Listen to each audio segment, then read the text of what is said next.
masih hidup, ya kan gitu. Dan saya mengalami hidup di Kertasmaya, mondok di Babakan, naik kereta di Kertasmaya sampai Arjunangun jalan kaki ke Babakan sambil manggul beras 20 kilo. Kalau naik sepeda musim hujan begini ada dua kemungkinan, saya naik sepeda, sepeda naik saya. Sebabnya Pak? Iya, listrik belum ada listrik. Saya kecil belum ada listrik. Iya. Lampunya bahkan lampu delepak yang gila-gelanya kemana-mana tuh. Seperti itulah kira-kira. Ini zaman dulu, apalagi perempuannya tidak ada yang bisa menulis, tidak ada yang sekolah, belum ada perguruan tinggi, SD aja belum ada, ya. Dan perempuannya masih bisa dirampok, bisa dijual kan begitu. Dan di sana perempuannya ya tidak sekolah dan tidak boleh keluar rumah, di tenda nggak boleh keluar aja harus permisi sama suaminya. Seperti itulah keadaannya ya. Nah ini jadi harus dimaklumi keadaan yang semacam itu. Nah ayat ini, karena ini ayat berkaitan dengan sejarah ya, ayat ini turun ya untuk menjawab satu peristiwa yang terjadi pada tahun abad ke-6, abad ke-7. Seperti itulah. Yang perempuan dikelam, tidak boleh keluar ya. Keluar ditutup semuanya, nggak boleh kerja, nggak boleh dagang, pokoknya di dalam rumah nih, dipingit gitu.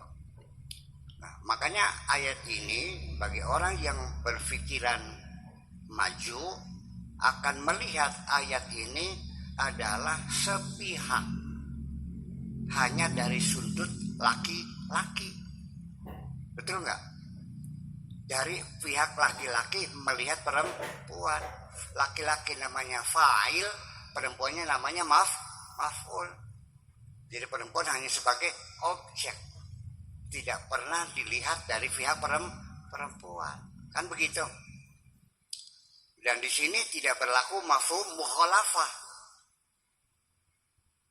Artinya perempuan dinasihatin, disuruh tidur sendirian, nggak nurut, dikepuk kan gitu, dipukul. Dan ini kan laki-laki. Kalau mafhum mukhalafahnya gimana? Nah kalau yang nggak benar suaminya ditata kendasanya, kalau centok lapinya kan tidak. Betul nggak? Jadi itulah makanya kita mesti mengerti sehingga akhirnya menjadi suatu persoalan besar, dan ini menyangkut dengan hak asasi manusia, dengan ya kemanusiaan dan hati nurani, sehingga memukul istri itu sekarang sudah dicabut oleh negara. Ada undang-undang KDRT. Awas, ini Al-Quran ya kan, mukul istri jangan mengatakan kata Allah, nggak ada urusan, kamu mukul istri gue tangkap loh, masuk penjara. Paham nggak nih? Saya lagi menerangkan, ini bukan pendapat saya, bukan ini salah apa nggak ini.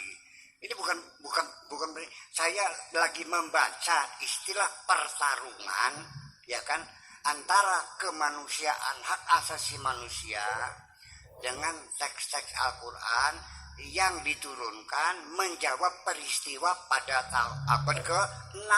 Begini. Nah, jadi apa saja yang lama teks yang berkaitan dengan sejarah, dengan peristiwa, maka itu ya pasti tidak akan bisa berlaku selamanya. Inilah makanya klaim Ikhwanul Muslimin, Al-Quran itu sholihun fi kulli zaman wa makan, menjadi dipersoalkan. Ini Ikhwanul Muslimin yang mengatakan begitu tuh. Syed Hasan Banna pada kongres kedua Ikhwanul Muslimin, bukan orang NU, bukan orang NU, bukan ya. Ini klaimnya Ikhwanul Muslimin, biar tahu aja. paham ya?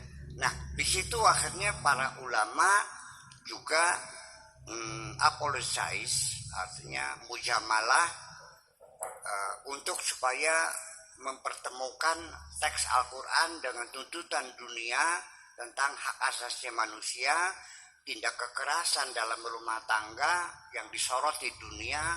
Akhirnya para ulama mengatakan tidak apalah boleh memukul istri, tapi tidak boleh sampai luka. Itu artinya darban ghairu mubarrihin, darban ghairu mubarrih, pukulan yang tidak sampai bonyok, tidak sampai luka gitu. Itu jalan tengahnya. Tetapi bagi saya satu pertanyaan yang saya ajukan, wong wadon nggih.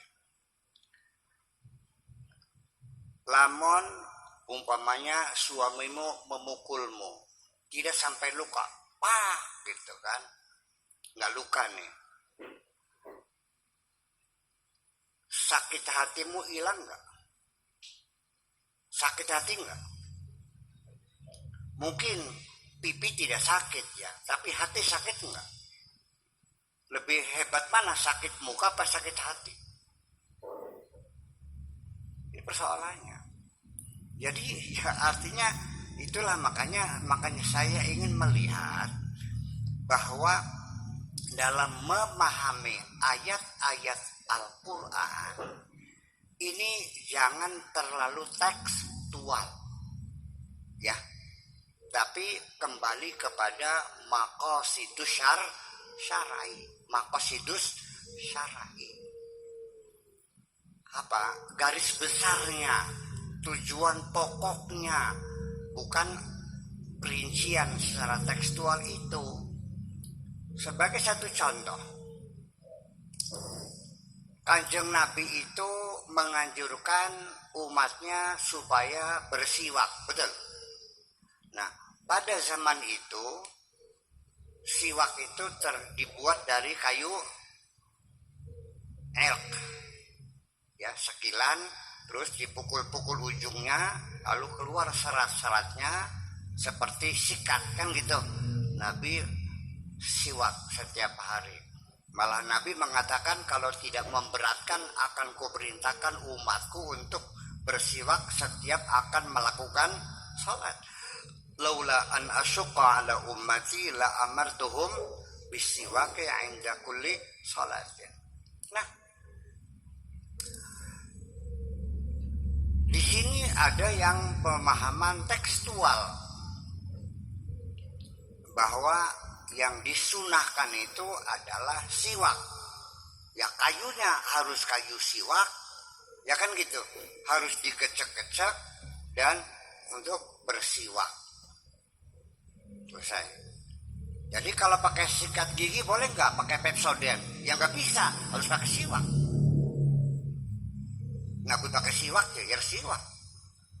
Tapi kalau orang yang berpikiran kontekstual, bukan begitu.